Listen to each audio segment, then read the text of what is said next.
Hi, everybody. Welcome back to CBN Unscripted. I'm your host, Jasmine Monk, and today we're doing an in-person session. I'm so excited.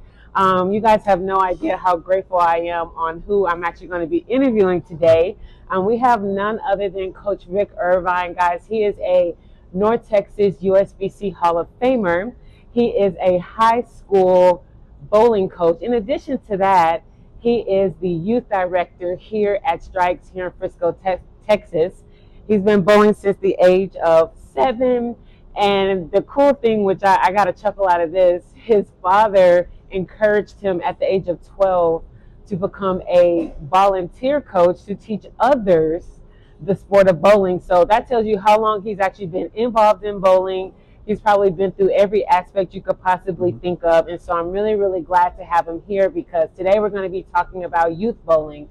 And what a lot of people don't understand is youth bowling directly reflects college bowling and just that path leading up to that journey leading up to the student athletes, right, that want to kind of bowl at that next level. So Coach Rick, thank you so much for being here today. Welcome. Thank you for having me, Jasmine.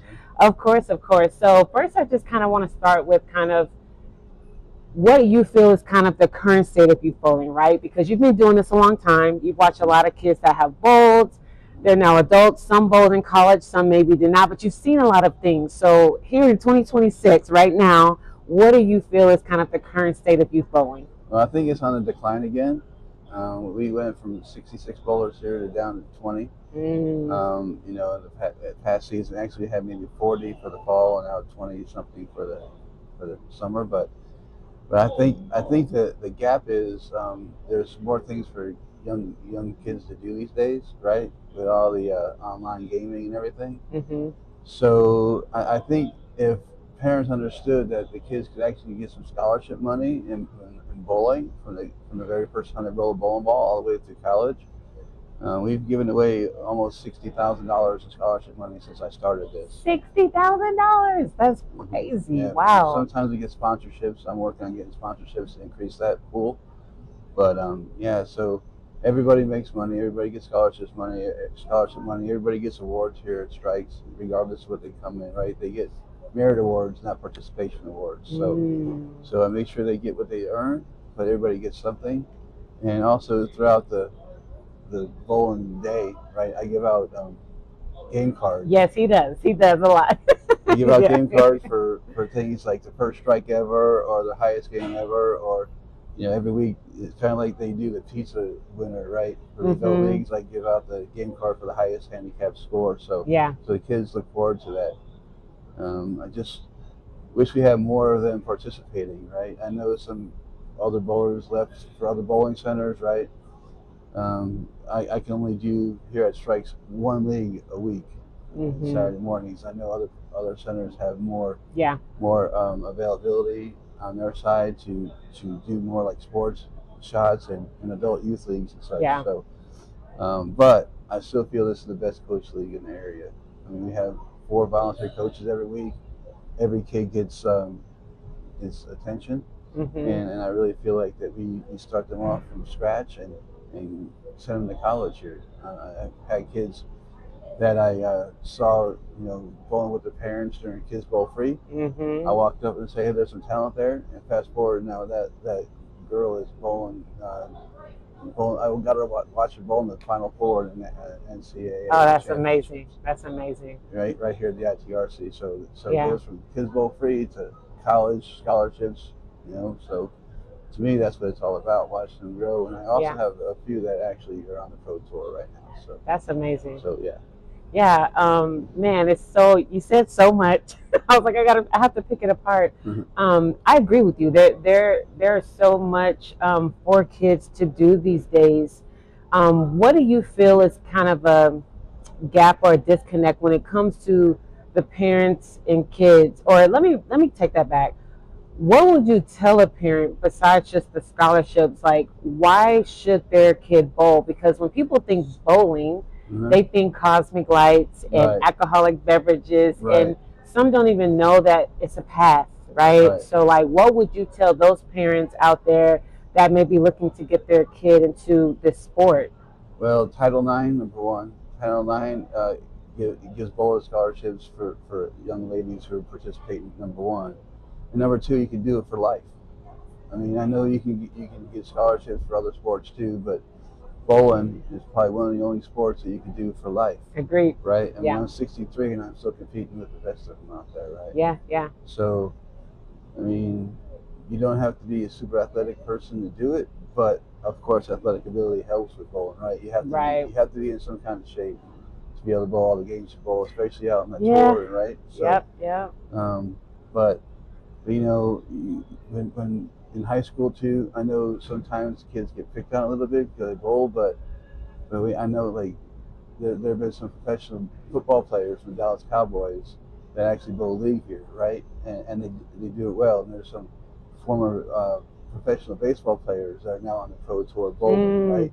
Because when their careers end, they have something they can fall back to. Yes. Right, and they can still have some competitive edge in bowling. Yeah. When the other sports, you know, are no longer available. That's true. To them, right. So yeah. So you know, when their careers end at those sports, they can come be competitive at something, and still be a professional bowler, right? Yeah. So yeah. So as far as I'm concerned, right, you can be multi-talented in sports. I agree. And be great at everything, right? Yeah. And then when one ends, bowling will take over for the rest of your life.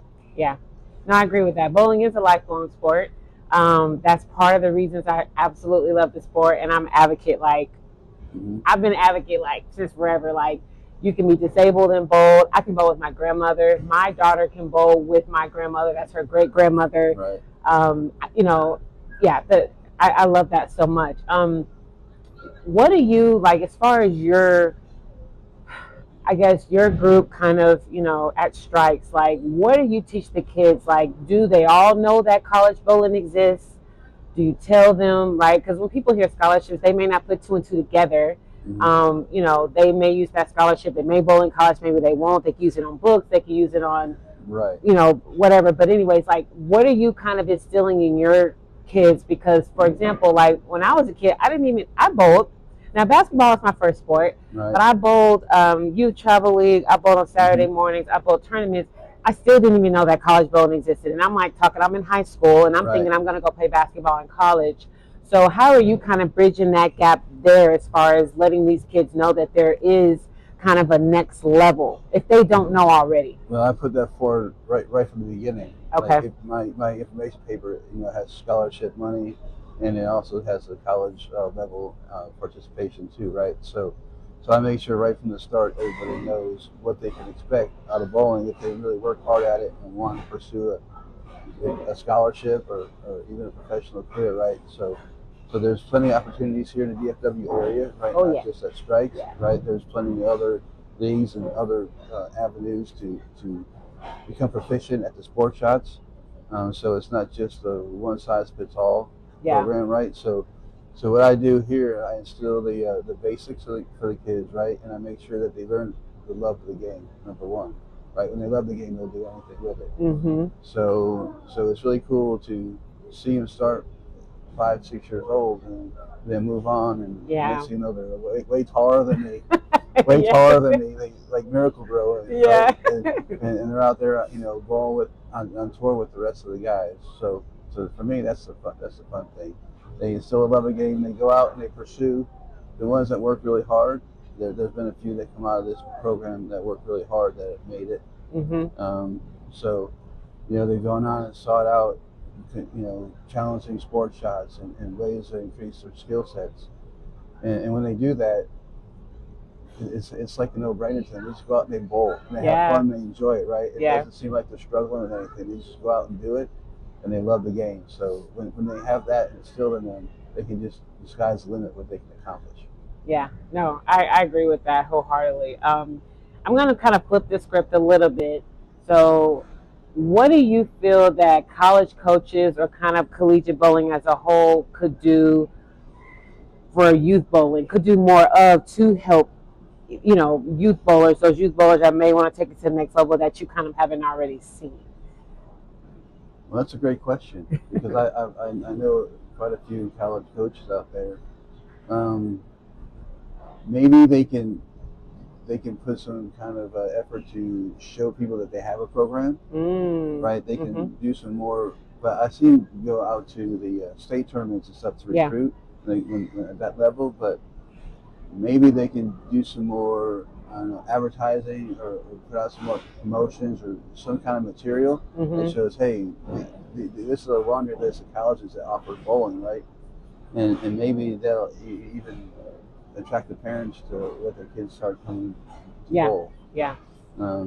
But I know they do a lot of good recruitment at the state level, you know, especially the junior gold level. They're out there scouting kids, right? But I think they can still possibly start looking at the youth programs too, and put material out there and start looking at kids at a younger age and try to help us groom them to become a collegiate athlete there. Yeah, no, I think that's so good. And I want to touch on junior gold. I want to get your opinion because I never went to junior gold. I didn't go to junior gold. You guys know my story. Went to college, bowled in college. I got recruited. You know, Chris Barnes has his annual tournament. I bowled that every year, and I started getting recruited there. But I didn't even go to junior gold. When I started getting recruited and I knew I kind of wanted to be serious in bowling college, I was like, Mom, I want to go, but it just didn't work out. So I want to know your opinion on junior gold. I've heard mixed opinions about it, you know, but what are your thoughts on junior gold? Is it something that you feel like the youth bowlers need to be at? Do they have to be there? Like, what are your thoughts? Well, I think it's a great avenue to get seen, right? Honestly, I think the junior gold program is a really good program. Do they have to do it? Obviously not, right? There's ways where kids can't afford to go. I mean, it's an expensive tournament to get to, right? Yeah. So I know some people do fundraisers at the youth level, right, to try to help the parents get there with the kids. But do they have to go? No. There's been kids who haven't gone to junior gold that made it to college. So, yeah, and the fun part for me is to go watch them get signed, right? Go to their signing. College. Yeah.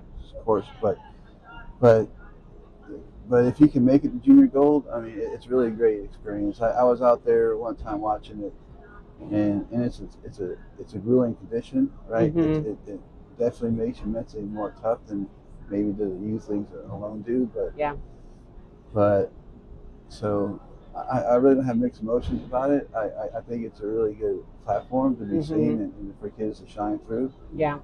And it helps them grow as athletes too. We have one kid who's out there right now.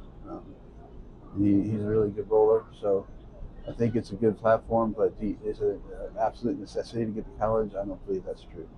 I agree with that because I am a product. I'm literally a living product of it. Okay. So we're going to go ahead and wind it down. Any last words that you want to tell an athlete, a parent?